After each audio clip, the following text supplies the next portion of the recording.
YouTube, this is Necrostevo and you're watching my 68th narrated Wi-Fi battle.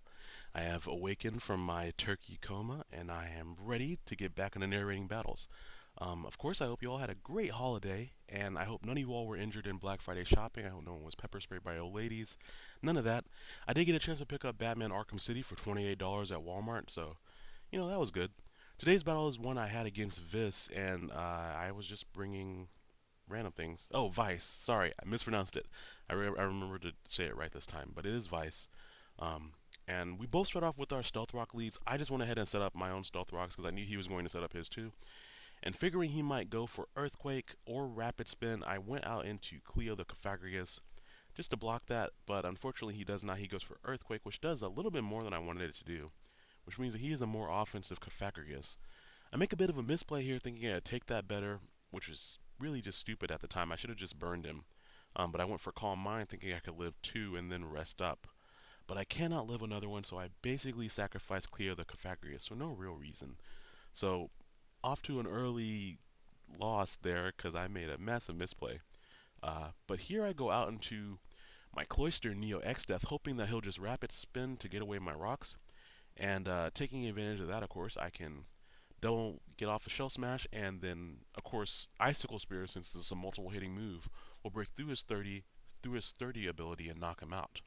And he does do just that. He goes for Rapid Spin, which is great because since he didn't go for Earthquake, I pretty much got that Shell Smash off scot-free. Cloister is one of those Pokemon that I wanted to train back in 4th and 3rd gen. I just never got around to doing it.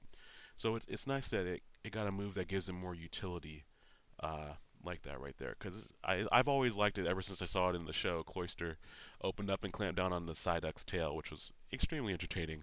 But he goes out into Ninetales. I guess I don't know if he knew that Cloister could carry Rock Blast. I don't know if he knew that or not. But I knew I would outspeed, so I just stayed in and Rock Blasted. And fortunately, I don't miss, because Rock Blast does not have good accuracy like Icicle Spear. He goes out to Heatran now, and I didn't have anything I wanted to switch in on the fire move, so I just really wanted to stay in, get a good solid. I figured I could do about half his HP in damage, and I do a good bit over half, maybe about 80%. So that was very respectable there, and of course the Sun Boosted Flamethrower is going to take me out. But now I can switch into anything to finish him off. So X-Death, really made up for that misplay I made at the beginning of the battle there. So expecting him to switch now, I believe I went for the fake out because I knew he could switch into a number of things, and even if he stayed in, I could knock him out with a wonderful Mach Punch. So he switches into Jump Puff, which Jump Puff is one of my favorite things to use in the sun, and I was excited to see him using it. Of course, my Jump Puff is named Stay Puff, and it runs a little bit of a weird set, running the extra sunny day in case they have a weather setter. But it works out nicely because pretty much nothing outspeeds Jump Puff in the sun. He goes straight for Leech Seed, and I expected that. I didn't really want Leech Seed or Sleep Powder on my Hitmontop, as that would be very important to take out his Sawsbuck and his Heatran later on in the battle, especially since he rapid spun my entry hazards away. He just puts me to sleep and goes for the U-turn. Here I was just praying to wake up. I kept clicking Force Palm, expecting him to switch out into something else. He switches out to Infernape here, and I wasn't sure what he was going to do because I have thick fat, so I felt like I could take any fire attack relatively well with as much HP as I have. And of course the Leech Seed is really whittling away at my health very annoyingly, and I see him go for Nasty Plot, and I was thinking about clicking Whirlwind that turn, but unfortunately I click Force Palm and I don't get the paralysis. So I really should have gone ahead and went for the Whirlwind right there, even though I don't have entry hazards up. Then I would not have had to deal with an Infernape with a Nasty Plot boost, because that's very scary to face down. Infernape's base speed is such that with a plus speed nature, you either need a Scarfer or you need a lot of things that have priority, or anything over base 108, I think, is Infernape's base speed to outspeed it. Of course, he is able to take out my Hariyama with the the sun boosted Nasty Plot Flamethrower. And I go back out, expecting him to switch back into Jump Bluff again. I really wish I had my entry hazards up because Jump Bluff would not handle those too well. He did make a good move in spinning those away earlier. And I went out into my Murkrow. I was expecting him to hopefully U-turn is what I was hoping he'd do. But unfortunately he Leech Seeds, which means my longevity is going to be cut down quite a bit. But at least Murkrow's HP is so low that he doesn't get that much back from it. And here I was hoping that he would maybe sleep powder, so I went for a substitute, and he doesn't though. He goes for a U-turn. Fortunately, I have an Eviolite, so he's not able to break my substitute. And he goes out into Sawsbuck, and I was looking at Sawsbuck going, he's probably going to Swords Dance, but what schmooze does he have? Because he either has Nature Power or Jump Kick, most likely. Most people don't carry both because that coverage gets a little bit redundant.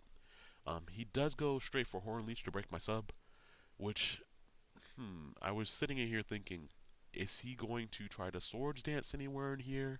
Because if I stay in and Roost, I don't want to get hit by a Horn Leech when I'm roosting and losing my flying type. Fortunately, though, he can't stay in too long with the Swords Dance boost because of the Parish Song. Uh, so that was good that I went for that initially rather than trying to do something else. He goes for Horn Leech again, and even with my flying type missing, Murkrow still takes it. So Fiacre, great job right there, especially since you're more especially defensive than you are physically defensive. It forced him to stay in one more turn rather than switching out. So since his Parish count is down at 2, um, he basically has one more turn before he has to swap out. So I figured he would switch out this turn because even if he was carrying Earthquake or Jump Kick, neither of those are super effective. And I use this opportunity to put back up my Stealth Rocks. He goes for Encore. I was kind of expecting him to do that because he showed me Encore in a previous battle, but I was really hoping that he would just U-turn back out because I didn't really have anything that I wanted to go to sleep. Because I was afraid if I brought in something on Jumpluff, he would just put it to sleep. So he gets the Leech Seed going again, but this time I have my Stealth Rocks up, so that's nice. Because as much as Jumpluff is switching in and out, it's going to get whittled down quite a bit. And here I expected him to U-turn out and go back to Sawsbuck now that the Parish count is no longer there. And even though my HP is where it is, I am max HP, and my Encore, of course, is going to end after 3 turns because of the game mechanics change now. Now Encore and Taunt only last 3 turns each. So I was just praying that I would live a Horn Leech. Praying, and I barely live it, and that means I'm able to stay right in here and go for that X Scissor to knock out that Sawsbuck. So Crustle, great job. You really hung in there for me. I really need to nickname this Crustle, but I don't. A female Crustle, it's hard to find a nickname for, and I don't want to do Mrs. Krabs or anything so contrived. He goes on into Heatran and just finishes me off with a Flamethrower. I couldn't switch out, of course, because of Stealth Rocks.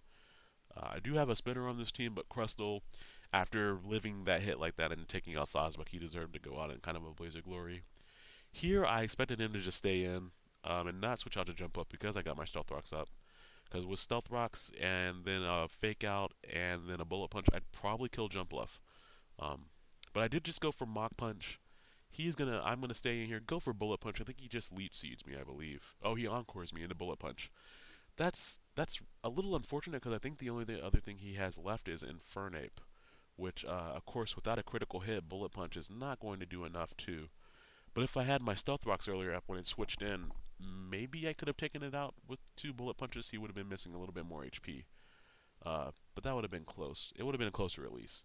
But now I have him at least at low enough health that maybe something can come in and finish him off. And he gets a crit on the Flamethrower. It was Sun boosted, but that is a specially defensive Hitmontop, so I may have lived it. Not really sure.